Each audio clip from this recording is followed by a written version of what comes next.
नमस्कार दोस्तों आज हम लोग ना शंख के बारे में बात करेंगे। शंख तो हर घर में होता है, लेकिन ये कैसे रखना है, इसका कैसे पूजा करना है, ये रखना बहुत शुभ होता है, माँ लक्ष्मी की कृपा होती है। लेकिन अक्सर घरों में मैंने देखा ना, शंख को गलत तरीके से रखा हुआ रहता है, चाहे उसको खाली ऐसे ही रख देते हैं, तो वहाँ पर दिक्कत हो जाता है।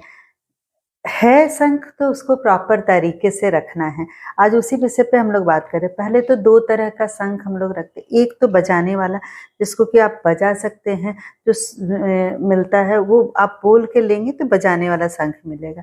उस शंख को भी कैसे रखेंगे। और एक पूजा के लिए होता है, देखिए पूजा के लिए भी शंख होता है कोई सा भी, तो आप उस जो शंख पूजा के लिए रखे हैं उसको बजाने में इस्तेमाल नहीं करेंगे, और जो बजाने वाला है तो वो बजाना है उससे। अब यहाँ पर है कि इन शंख को कैसे रखते हैं, और इसको ऐसे ही रख देंगे ना तो माँ लक्ष्मी की कृपा नहीं होती है। आपका घर हमेशा कहीं ना कहीं कमी रहेगा, पैसे की कमी रहेगी।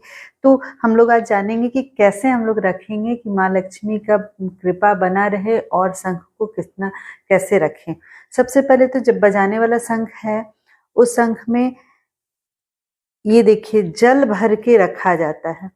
जल भर के रखिए, इसको अच्छे से रख दीजिए, और पूरे दिन के बाद जब भी आप दूसरे दिन इसको बजाने में इस्तेमाल करेंगे तो ये जो जल है आप पूजा घर में छिड़काव कर दीजिए, चाहे किसी गमले में डाल दीजिए। एक तो ये कर सकते हैं कि खाली नहीं छोड़ा जाता है। रीजन क्या है, जो शंख हुआ वो चंद्रमा का प्रतीक हो गया, जो आप उसमें आवाज निकलता है वो मंगल का प्रतीक हो गया।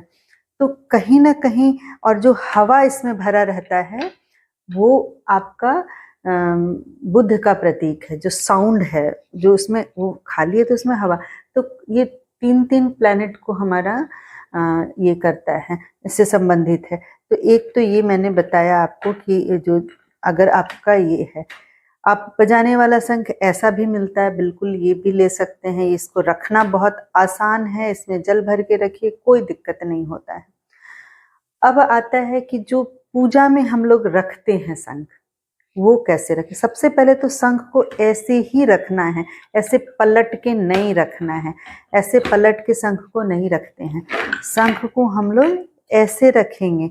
और एक चीज और है कि जो भी भगवान जी की मूर्ति है ना, उसकी तरफ ये शंख का ये वाला पार्ट होगा, ये ऐसे करके रखेंगे, और जो आगे वाला है इस साइड रहेगा, भगवान जी की मूर्ति की तरफ वो रहेगा। तो इस तरह से आप शंख को रखेंगे। अब है कि जो पूजा वाला शंख, उसको कैसे रखेंगे। बहुत घरों में हमने देखा ऐसे पलट के रख देते हैं, लपेट के रखती हैं। तो आपको ना उसको भी ऐसे रखना है, और उसमें चांदी का हो चाहे नॉर्मल क्वाइन हो, एक अंदर डाल दीजिए, और ये चावल जो है उससे भर के रखना है। ये बिल्कुल ऐसे देखिए, ये ना ऐसे भर देना है, और तब इसको रखना है। लाल कपड़ा नीचे रखिएगा और उसको ऐसे करके रखिए। कभी भी आपके घर में ना धन संपदा की कमी नहीं होगी, माँ लक्ष्मी की कृपा बरसते रहेगी। तो ये शंख से रिलेटेड बहुत छोटी सी जानकारी है, लेकिन आप इसे करके देखिए। बहुत बार हम लोगों को लगता है कि इतनी सारी चीजें कर रहे हैं, पूजा कर रहे हैं, सारा वास्तु भी देखा लिया है, तो कहाँ पर दिक्कत हो रहा है। तो छोटी छोटी चीजों पे जब नजर डालेंगे ना, जो हमारे यहाँ है, वहाँ उसको अगर ठीक तरीके से रखा जाए तो बहुत अंतर आता है। तो दोस्तों ये बहुत छोटी सी जानकारी है, लेकिन ये मुझे जरूरी लगा तो मैंने आप लोगों को बताया। अगर मेरी वीडियो पसंद आए तो प्लीज लाइक शेयर सब्सक्राइब करें। धन्यवाद।